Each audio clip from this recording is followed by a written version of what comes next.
name is David Coran. And I'm Steve Gutierrez. Welcome. Today is December 14th, and you are watching the broadcast of Crowdfunding News TV, our daily news show.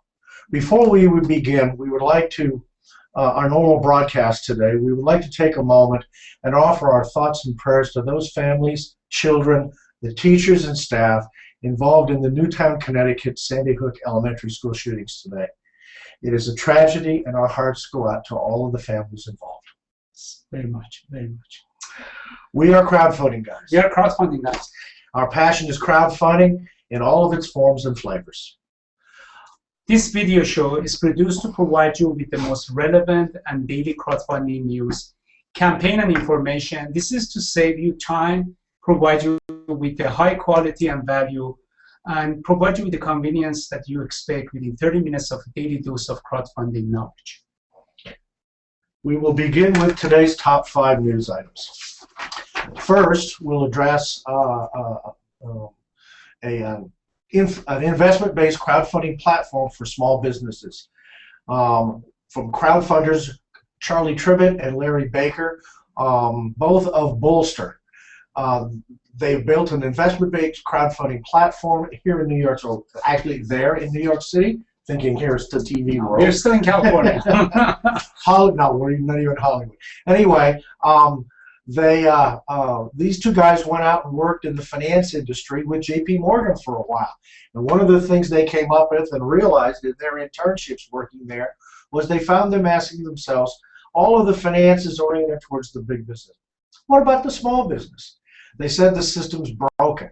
They were standing on the trading floor where the huge companies couldn't even access capital, and if they could, then how about the little guys in the main streets? How were they faring? So the two of them set out to create access to capital for small businesses who needed investments in the area of less than $100,000. Bolster works well, leveraging the concept of gathering support for the community by word of mouth and crowdsourcing to find those and fund those small startups. The company's model was established prior to the signing of the Jobs Act, and the idea of crowdfunding started to gain traction. So hats off to another small entrepreneurial mindset to help crowdfunding move forward. Our second article is crowdfunding inches forward from the FINRA perspective to begin accepting the applications of portholes and therefore validate the integrity of the porthole to be the exchange. A FINRA spokesperson said that the Board of Governors has just voted to authorize the creation of an interim forum for crowdfunding portholes. It's a little unclear how long it will take for them to actually make the form available, but they're going to start accepting applications soon. The Financial Industry Regulatory Authority, FINRA, which is the largest independent regulator for all security firms doing business in the United States, has last week decided to issue this interim form to seek the essential information from prospective funding portholes intending to apply for membership with FINRA pursuant to the Jobs Act. This is one of the first most important steps. We're making progress. We're gonna make this happen. I'm just feeling the excitement building as the year ends here. The first of these steps is required for crowdfunding to become a reality under the Jumpstart Act, or Jumpstart Our Business Startups, which was signed into law on April 5th by President Obama. Companies that want to act as the middleman in the crowdfunding process will have to register with FINRA and will be required to follow all of the rules of the Securities and Exchange Commission come up with. Let's hope they get those rules figured out soon. This is a very optimistic prediction for the changes under the Jobs Act to begin taking effect in 2013. So that's all great news. Progress is being made. From an international perspective, let's take a look at what's going on across the pond. Clean, reliable lighting is an essential form of development in this crowdfunding effort, and many parts of the world don't have the basic infrastructure necessary to provide the lighting that we all take for granted. Not anymore.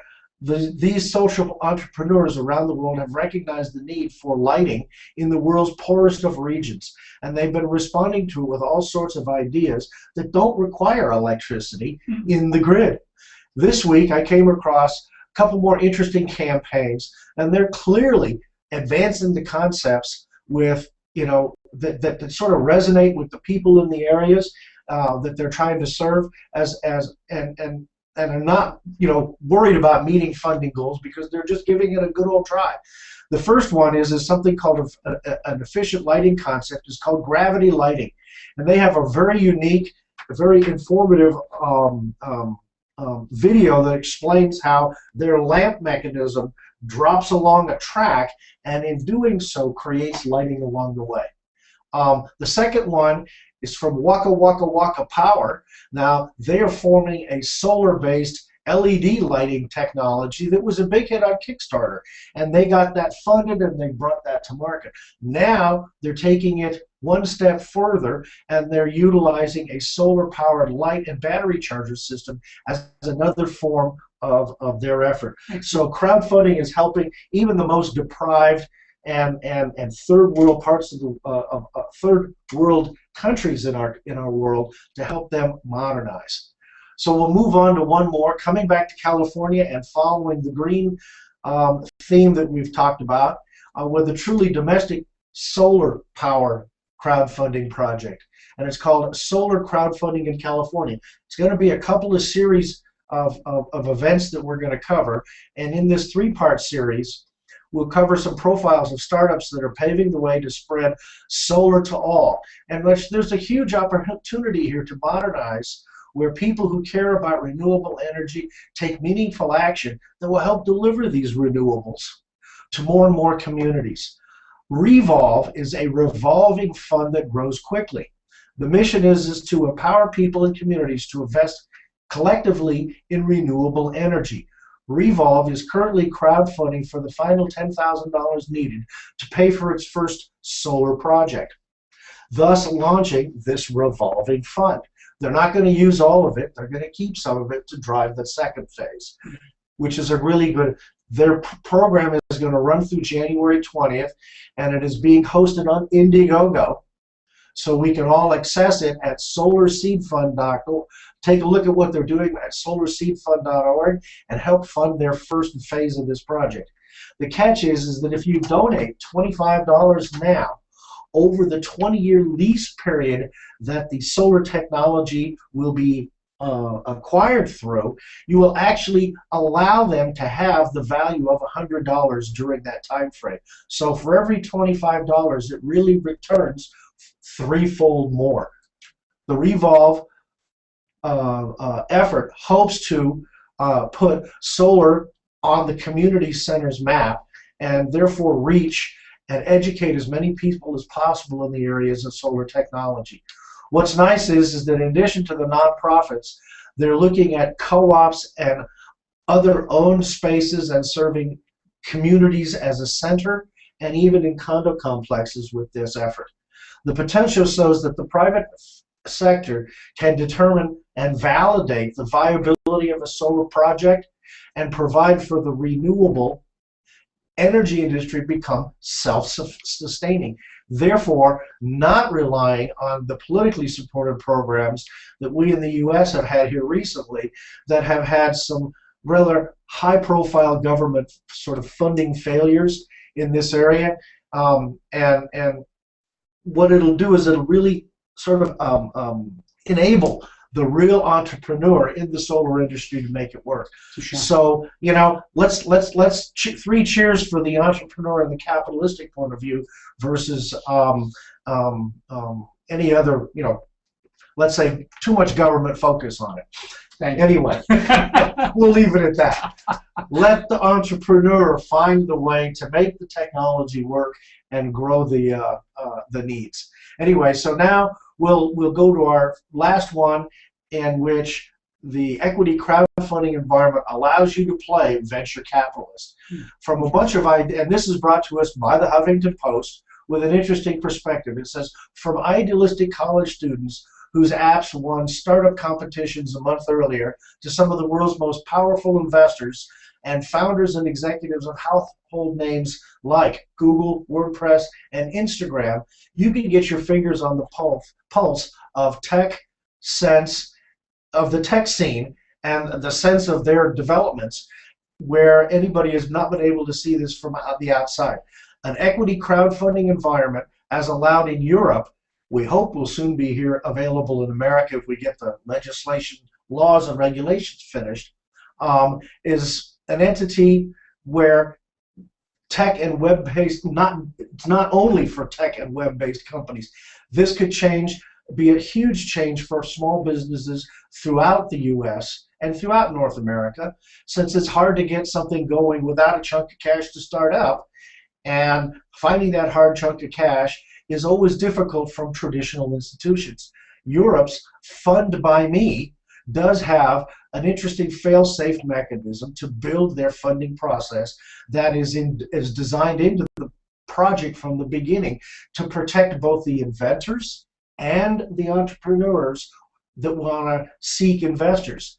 Basically, the entrepreneurs who want to raise the funds go through a pre-round phase, something that David and I have talked about in many cases in a multi-phase approach to building your crowdfunding campaign. But basically, the pre-round phase is to get feedback from a small crowd and see what level of interest they can generate in their project. If they're not ready for prime time, they soon enough find out, no interest. But this pre-stage is a wonderful validation step that ensures that the business idea is real and there is really something behind the effort that needs to get funded. And as they refine and tune their efforts, more on this process will be coming from the future crowdfunding campaign that they'll drive to. We'll follow up this with more ideas coming in the future here as we follow this 3 stages of crowdfunding efforts here in the United States. So I'll turn it over to David, who is going to touch up base with us on some of the projects that he's found interesting. Steve, I know that you're working right now on a pre-launch with a group of folks in Orange County that they are actually cleaning up waterways and oceans, and I know that we're going to go ahead here to have different language, what we call it, soft launch. Yes.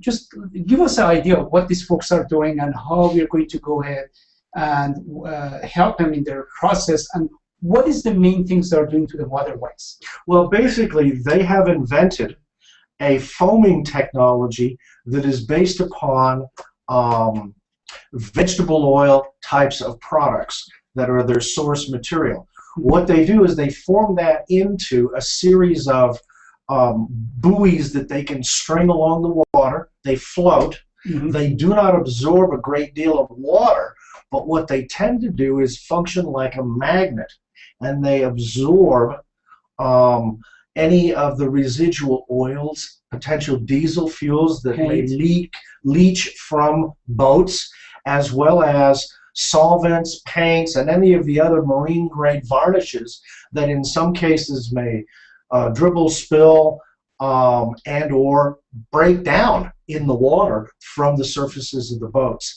What that does is, instead of leaving a line of etched marking along your boats, if we can get enough of these foam buoys strung in along all of our marinas and waterways, we're finding that in their initial tests, they're absorbing enough oil to be removed and squeezed out, mm-hmm.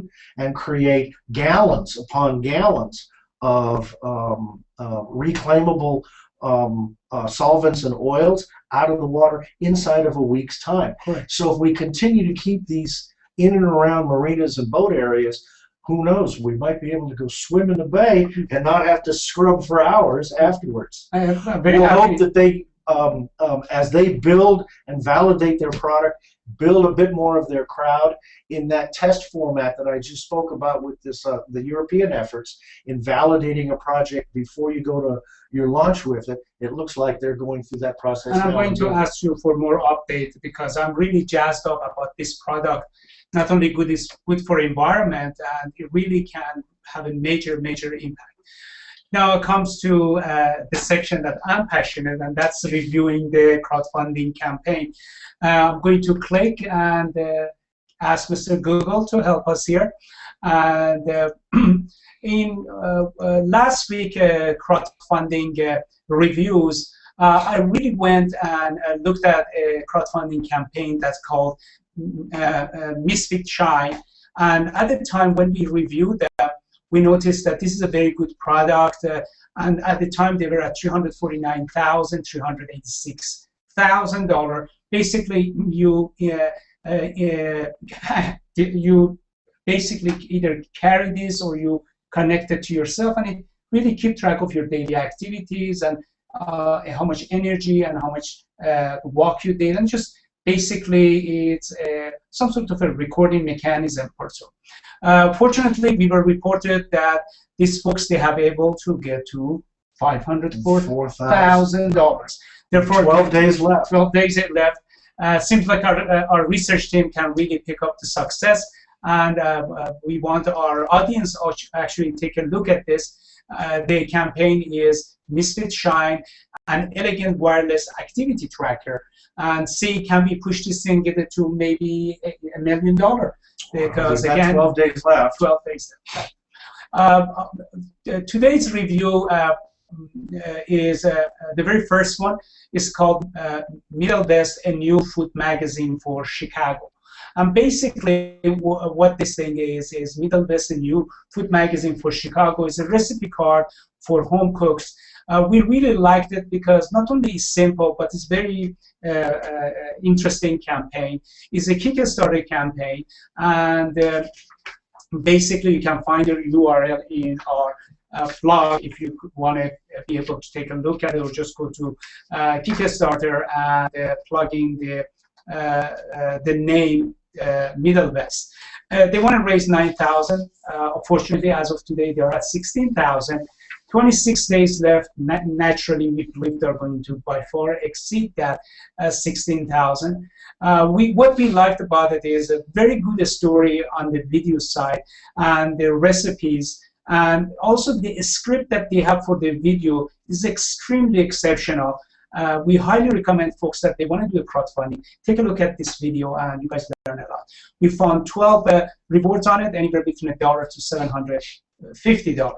It's going to be a semi-annual recipe magazine that, as I mentioned, they have not only good recipe, but also they have good picture, very, very attractive magazine, and it's going to have thick cardstock in it that one can use in the kitchen.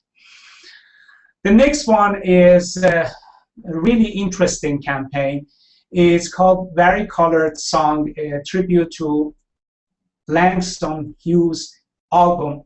And basically the story is that Layla McKella is a singer. Background is she is, the parents are from Haiti, and she has gone to New Orleans to express her artistic interest, and she decided to go ahead and start this Kickstarter campaign. And they're attempting to raise $5,000, but fortunately, as of today, they have got $13,813.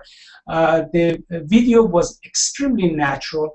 The very nice music. She has really gorgeous song and gorgeous voice, and she put a really quick ask there. We highly recommend, if she gets a chance, to make the ask kind of stronger. But I honestly believe she's going to be famous because of the voice that she has and the vocal that she has. We noticed that there are 10 rewards there, between $1 to $1,000. Now, I want to mention something here. When I read the $1,000 reward, I noticed that she says, I come and have a concert in the house. Well, be very careful. Sometimes the house might be in Brazil or might be in Australia, and sometimes the house might be in New Orleans. Then if you are making a commitment to sing, song, or present your product or services in someone's house, please make sure that you know the crowd could be absolutely anywhere. The last one, Zori, it's actually what I call it the best British film. It's a comedy, and the portal is a Kickstarter, and is a live-action black comedy feature film set in post-apocalyptic 1950 in some submarine hotel. I know it sounds strange, but Again, this is a British movie. You know, all of us, we have watched a black and white British movie past.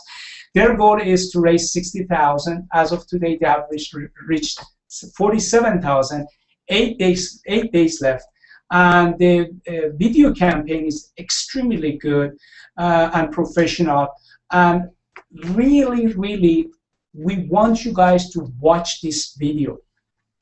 Lots of asks. They are asking again and again, all different ways, presenting, and there's no question why the cameraman, they are really having an advantage when it comes to crowdfunding, because they own the cameras and they know how to use it. We reviewed it, and the quality of ask and the quality of the video is extremely high. Now I'm going to switch back to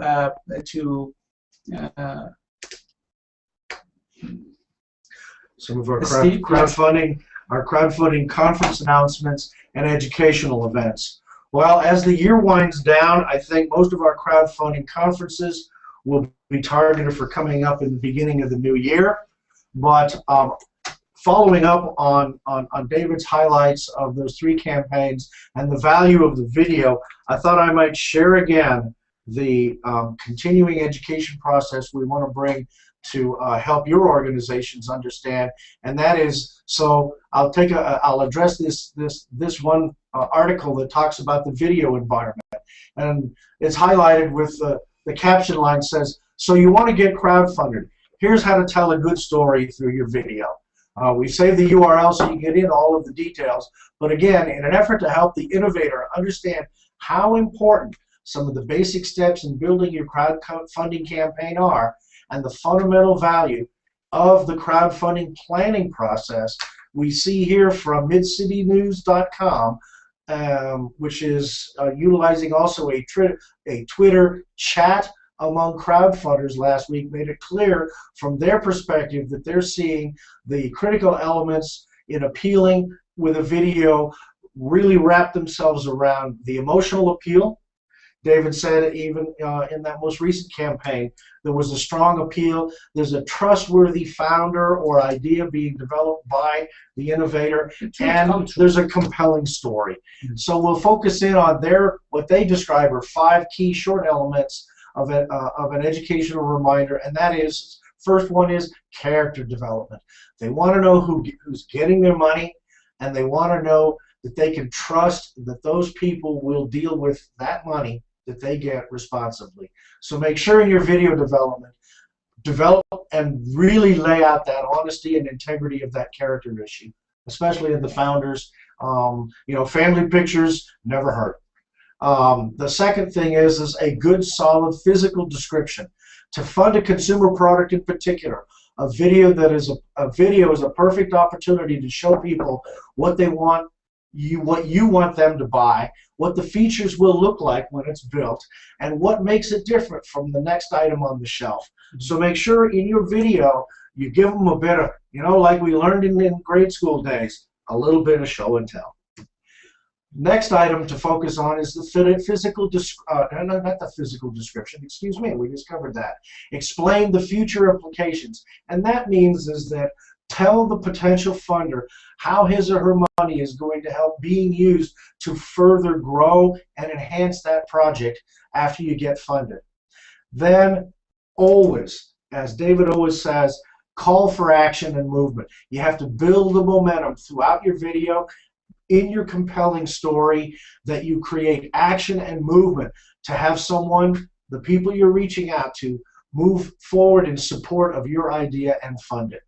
And then finally, the whole all-important aspect of the content, the all-important why am I going to do this? Well, consider who's going to be watching your video and why they will want to be compelled to contribute to your idea. You do that best by being transparent about your motives and the paramount nature of the value that this product or service may bring to the marketplace. So that's it for the last of the educational ideas for the day. David will touch base on our quote of the day, and then we have a major development that we want to cover at the very end. Correct. Again, this part is, again, one of my favorite parts. We call it crowdfunding quote of the day. It goes back to the heart of exactly what Steve just talked about. The code is the fastest way to try to get what you want is try to deserve what you want. In such a simple idea, the golden rule is you want to deliver the world what you buy if you were at the other end of your presentation or crowdfunding. If you buy it, you have a great chance other people buy it. Please. Very good, very good. Well, now, as far as the end of our That's good. Just you gotta go ahead and select. I'm going to focus in on one thing, and I'm going to keep harping on this issue because we are actually getting momentum on this, and that is what we call the Twinkie Surge. In honor of Hostess Bakeries and their restructuring effort through the use of crowdfunding, we want to keep reminding you to call the White House, call the Senate, call your congressional leaders, and remind them that their representatives of you, they need to motivate the SEC to get the rules written and distributed out for release so that we can get crowdfunding working in America very soon. You have to realize that our European counterparts are already ahead of us in this, and our neighbors to the north are doing their damnedest to get ready for crowdfunding before us next year. So let's make sure we get this out the door and done. And also on a monthly basis, we see Japanese and Chinese portals are coming up. So let's make sure that we do our best to grow the American version of crowdfunding, and we're calling it the Twinkie Surge as a good reminder that, you know, Hostess and their Twinkies are something we've all grown up with. Not that we live on them. Occasionally we enjoy them because, you know, it always affects us around the middle when we get a little older. But once in a while, the favorite thing about Hostess is their famous Twinkie. And my comment is that if you guys refuse or you just get lazy not doing that, starting next few episodes of this show, Steve and I, we are going to wear Twinkies outfit. That way, basically, we want to remind you that all of us, we have to send our inputs to SEC, send our inputs to White House, whatever possible that we say that crowdfunding is a way to really change the dynamic of our economy. Well, think of it this way. There's 18,000 jobs that Hostess has lost. Now, we all love Twinkies. I think the Twinkie Surge is going to have to make the phone lines work, and we're going to get Twinkies back in America. Excellent. Excellent. All right. In closing, I'd like to remind all of you that from the staff at the Crowdfunding Daily News, our heartfelt thoughts and prayers for the families involved in the Sandy Hook Elementary School events of today. Please keep them in your thoughts and prayers as all of those families deal with the reality of many of the tragedies that many of those households will be dealing with tonight and in the days to come. Let's pray for the families. All of them. For details regarding any of our subjects that we've covered, more details on any of the campaigns of interest to you, you can find our archives to these broadcasts and all of the video content of our library of these at crowdfundingplanning.com in the blog section. You can also reach us for questions direct at 877-448-4968 or by sending a message to us at info@crowdfundingplanning.com. Consider if you want to be a guest at Crowdfunding Daily News. You can also contact us at Crowdfunding Daily News TV shows, and that is at crowdfundingdailynews.com. Contact us. So now, go crowdfund with a bit of passion, a plan, and leverage the power of what you can do with the internet and all the tools available to you. And see you soon. Have a very good weekend. Thanks so much.